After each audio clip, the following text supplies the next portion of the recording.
BTS এই নামটা কানে এলেই বেশিরভাগ মানুষ মজা করতে শুরু করে, কেউ কেউ আবার নাকও সিটকে ওঠেন।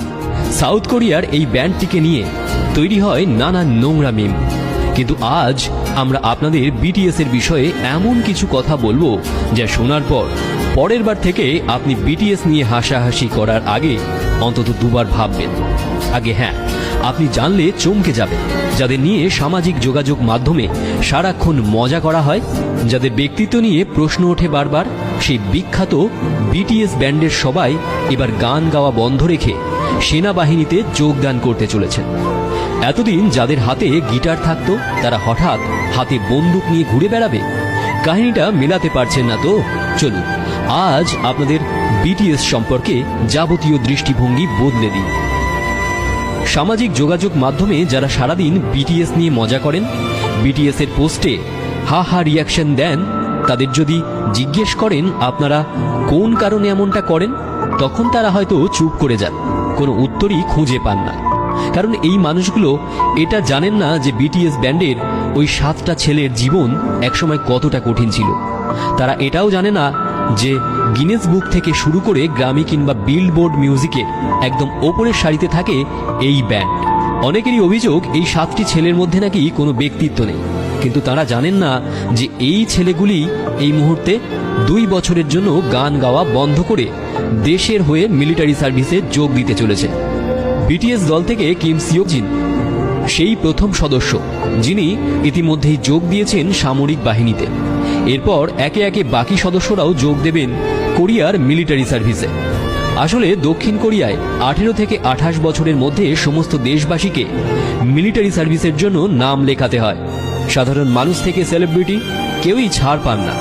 একজন সাধারণ সৈনিককে যে কঠিন ট্রেনিং পাশ করে এগিয়ে যেতে হয়, বিটিএস এর এই 7 জনকেও সেই হাড় হিম করা ট্রেনিং করতে হবে। ওরা পৃথিবী বিখ্যাত সেলিব্রিটি বলে ওদের জন্য স্পেশাল কোনো থাকার জায়গা বা খাবারের ব্যবস্থা করা হবে না। আর 5 জন সাধারণ সৈনিক যেভাবে থাকেন, যা খাবার খান, বিটিএস এর এই মেম্বারদেরও সেভাবেই চলতে হবে। হ্যাঁ, 1200 কোটি টাকার মালিকদের তাঁবু খাটিয়ে মাটিতেই ঘুমোতে হবে আগামী 2 বছর। এবারের কাতার বিশ্বকাপ দারুণ সফল। মেসির হাতে কাপ ওঠার ফলে এই বিশ্বকাপকে অনেকেই অন্যতম সেরা বিশ্বকাপ বলেছেন। এই বিশ্বকাপেই পারফর্ম করেছিল বিটিএস ব্যান্ডের অন্যতম নামী মেম্বার জংকুক।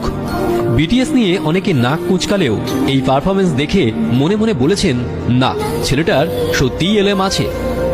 সারা পৃথিবী চেনে এই ব্যান্ডকে, কখনো ক্যান্সার আক্রান্ত বাচ্চাদের জন্য, আবার কখনো করোনা আক্রান্ত মানুষদের জন্য কোটি কোটি টাকা দান করে দেয় এই ব্যান্ড। হাজার সমালোচনা, ব্যঙ্গকে তুড়ি মেরে উপেক্ষা করে 1 নম্বরেই থাকে এই ব্যান্ড। ইতিমধ্যেই আমেরিকা ছাড়িয়ে ভারত, বাংলাদেশেও দারুণ জনপ্রিয় বিটিএস। ধর্মতলা কিংবা ঢাকার বাজারে বিটিএস লেখা টি শার্টের ডিমান্ড কিন্তু আকাশ ছোঁয়া। শুধুমাত্র এই বিটিএস এর জন্যই দক্ষিণ কোরিয়ায় ট্যুরিস্টদের ঢল নেমেছে। তাই বিটিএস ব্যান্ড মেম্বাররা যদি সেনাবাহিনীর ট্রেনিংয়ে যোগ না দিতে চাইতেন, তাহলে তাদের কেউ কিছু বলতো না। কিন্তু তারা নিজেদের সেলিব্রিটি ইমেজের প্রভাব খাটায়নি। সাধারণ দেশবাসীর মতো তারাও দেশের কাজে লেগে পড়েছেন। এই ছেলেগুলোর কেউ রাস্তায় নেচে পয়সা রোজগার করত, আবার কেউ বা বাড়ি বাড়ি খাবার ডেলিভারি করে মা বাবার হাতে টাকা তুলে দিত। কাউকে আবার শুধুমাত্র চাষির ছেলে হওয়ার জন্য ব্যঙ্গও সহ্য করতে হয়েছে ছোট থেকে। অথচ আজ সেই ছেলেগুলোই বর্তমান পৃথিবীর সবচেয়ে বড় ব্যান্ডের মুখ। আমাদের তরফ থেকে বিটিএস এবং তাদের ফ্যান অর্থাৎ বিটিএস আর্মিদের জন্য রইল অনেক অনেক শুভেচ্ছা। সেনাবাহিনীর ট্রেনিং শেষ করে খুব তাড়াতাড়ি আবার গানের জগতে ফিরে আসুন আপনারা।